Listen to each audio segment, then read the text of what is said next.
আসসালামু আলাইকুম সবাইকে, আশা করি সকলেই ভালো আছেন। ভাই, বাংলাদেশ টিমের কোনো কিছুই বুঝতে পারি না।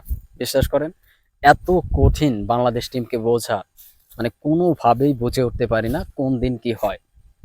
গতদিন দেখেন, দুইজনে প্রায় 100 কাছাকাছি রান করে ফেলেছে, অথচ সেই রান 140, 42, 43-এ যে থেমে যায়।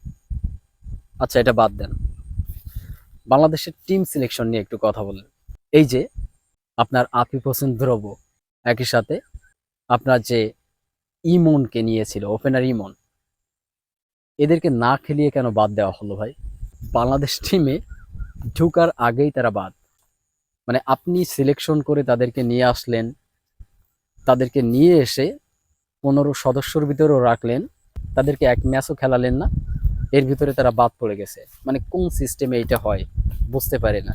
আমরা সাধারণ যারা সাপোর্টার আছি, আমরা মাঝে মাঝে দ্বিধাদ্বন্দ্বের ভিতরে পড়ে যাচ্ছি আসলে কি হচ্ছে।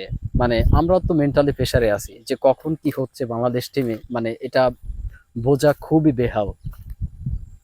ভাই, এই টিমে সাপোর্ট করে মনে হয় হার্টের সমস্যা হয়ে যাবে।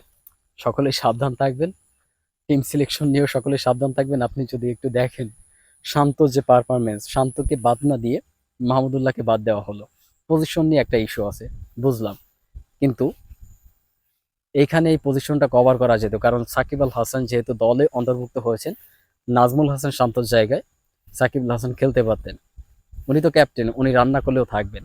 এটাই হচ্ছে মেন থিম। তো এইভাবে কতদিন চলে এবং আমাদের হার্টবিটটা কতদিন ধুকধুক করে একটু দেখতে থাকি।